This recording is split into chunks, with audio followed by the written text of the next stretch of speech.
இன்னைக்கு ஒரு cooking video செய்ய போகிறேன். ഒരു ചേഞ്ചിന് വേണ്ടി ഇന്ന് ഇൻട്രോ തമിഴിലാണ്, പക്ഷേ വീഡിയോ മലയാളത്തിലാണ്. കുറേ നാളായി നെയ്ച്ചോറ് ഉണ്ടാക്കിയിട്ട്. അധികവും ബിരിയാണി ഉണ്ടാക്കാറ്, അധികം ബസ്മതി അരി വെച്ചിട്ട് ഉണ്ടാക്കാറ്. പക്ഷേ നെയ്ച്ചോറ് ഉണ്ടാക്കണമെങ്കിൽ ചെറിയ ജീരകശാലയുടെ അരി ഉണ്ടെങ്കിലല്ലേ ടേസ്റ്റ് ഉണ്ടാവുള്ളൂ. അപ്പോൾ കുറേ നാളായിട്ട് ജീരകശാല അരി കിട്ടിയിട്ട്, അപ്പോൾ കിട്ടിയപ്പോൾ എന്തായാലും കുറേ നാളായി ചോദിച്ചുകൊണ്ടിരിക്കണം മോള് നെയ്ച്ചോറും ചിക്കൻ കറി ഉണ്ടാക്കി തരുമോയെന്ന്. അപ്പോൾ അങ്ങനെ ഉണ്ടാക്കുമ്പോൾ എടുത്തൊരു വീഡിയോ ആണത്.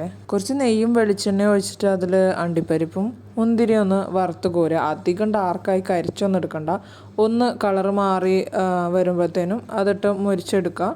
പിന്നെ സവോള നല്ലോണം നൈസായിട്ട് കട്ട് ചെയ്തത് അതും കൂടെ ഒന്ന് നല്ലോണം ഒന്ന് സെപ്പറേറ്റ് ചെയ്ത് കിട്ടാനായിട്ട്, അല്ലെങ്കിൽ അതങ്ങനെ കട്ട കുടിക്കെടുക്കുക. അപ്പോൾ ഒന്ന് ജസ്റ്റ് കൈ കൊണ്ട് തിരുമ്മി ഇട്ട് കൊടുക്കുക. അതിൽ തിരുമല്ല, ചുമ്മാ ഒന്നിങ്ങനെ കൈ കൊണ്ടാക്കി കഴിഞ്ഞാൽ അതൊക്കെ ഒന്ന് സെപ്പറേറ്റ് ആയിട്ട് വീഴും. പിന്നെ കുറച്ച് ഉപ്പും കൂടെ ചേർത്ത് കൊടുത്താൽ വേഗം സോട്ട് ചെയ്തെടുക്കാൻ പറ്റും. നല്ലോണം കനം കുറച്ച് അരിഞ്ഞ സവോളയാണെന്നുണ്ടെങ്കിൽ നമുക്ക് പെട്ടെന്ന് തന്നെ റെഡിയാക്കി കിട്ടും. പിന്നെ ഉപ്പ് ചേർക്കുകയാണെന്നുണ്ടെങ്കിലും കുറേ ഉപ്പൊന്നുമല്ല, ഒരു കുറച്ച് അതൊന്ന് വഴന്ന് വരാനായിട്ടുള്ളൊരു ഉപ്പ് മാത്രം.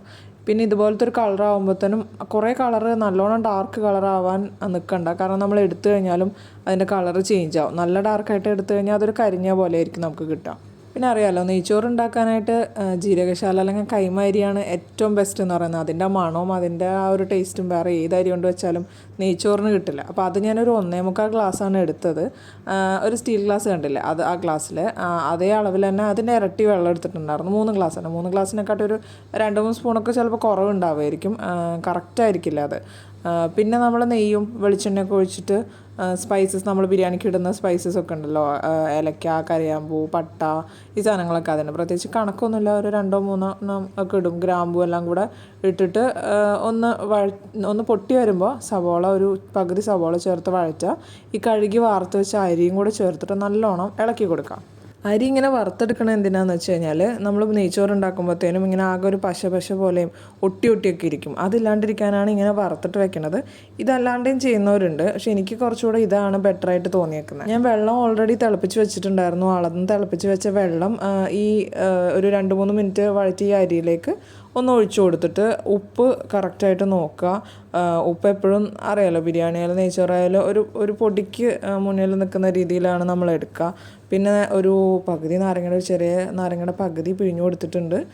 ഉപ്പൊക്കെ കറക്റ്റാക്കിയിട്ട് നല്ലോണം ടൈറ്റായിട്ട് മൂടി വയ്ക്കുക. പിന്നെ ഒരു 9-10 മിനിറ്റൊക്കെ ആകുമ്പോഴത്തേനും നമ്മളൊന്ന് ഇളക്കി നോക്കുക. അപ്പോൾ അടിയിലൊന്നും പിടിക്കൊന്നുമില്ല. ആ ഒരു ടൈമിൽ മാത്രം തുറക്കുക, അതിൻ്റെ ഇടയ്ക്കൊന്നും തുറക്കണ്ട. വെള്ളം തിളച്ച് മൂടി വെച്ചിട്ട് ഫുൾ സിമ്മിലിട്ടിട്ടാണ് നമ്മൾ കുക്ക് ചെയ്തെടുത്തത്. അപ്പോൾ കറക്റ്റ് വേവായിട്ട് കിട്ടും, നമുക്കൊന്നും പേടിക്കാനില്ല. ഈ ഫുള്ളൊന്ന് ഇളക്കിയിട്ട് കൊടുത്തിട്ട് നമ്മൾ ഈ വറുത്ത് വെച്ച സവോളയും അതുപോലെ അണ്ടിപ്പരിപ്പും മുന്തിരിയൊക്കെ നമ്മൾ വറുത്ത് വെച്ചിട്ടുണ്ടായിരുന്നില്ലേ, അതൊക്കെ ഒന്ന് അതിൻ്റെ മുകളിൽ വിതറി കൊടുക്കുക. പിന്നെ ഞാൻ മല്ലിയിലയും പുതിനയില ഉണ്ടെങ്കിൽ ഇടാം, പുതിനയില ഞാനങ്ങനെ ഇടാറില്ല. മല്ലിയിലയും കൂടെ ഇട്ടിട്ട് ഒന്ന് അടച്ച് വെക്കുക. ഒരു 5 മിനിറ്റ് അങ്ങനെ തന്നെ ഇരിക്കട്ടെ, ആ ഒരു ഫ്ലേവറൊക്കെ കിട്ടാനായിട്ട്. ഇനി മൂടി തുറന്നിട്ട് നന്നായി ഒന്ന് ഇളക്കിയെടുക്കുക. ഇളക്കുമ്പോൾ അങ്ങനെ കുത്തി ഇളക്കരുത്, ആ കട്ടകളൊക്കെ ഒന്ന് ഉടച്ചെടുക്കുക. അത് ചൂട്ടോടെ ആയത് കാരണം ഇങ്ങനെ കട്ട പോലെ നിൽക്കുന്നതാണ്, പക്ഷെ അത് നന്നായിട്ട് ഒലർന്ന് വരും.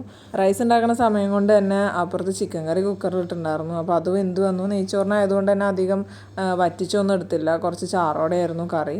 നെയ്ച്ചോറിനെയും ചിക്കൻ കറിയുടെയും മണം അടിച്ചതുകൊണ്ടാണോ എന്നറിയില്ല, വേഗം കുളിച്ച് റെഡിയായി വന്ന് ഇവിടെ ഒരാൾ പാത്രമൊക്കെ സെറ്റ് ചെയ്ത് ചോറൊക്കെ ആക്കി ഇരുന്നു. പിന്നെ കച്ചമ്പർ ഉണ്ടായിരുന്നു, അച്ചാറുണ്ടായിരുന്നു, പപ്പടം ഉണ്ടായിരുന്നു. അപ്പോൾ അത്രയേ ഉള്ളൂ ഇന്നത്തെ വീഡിയോ. ബൈ.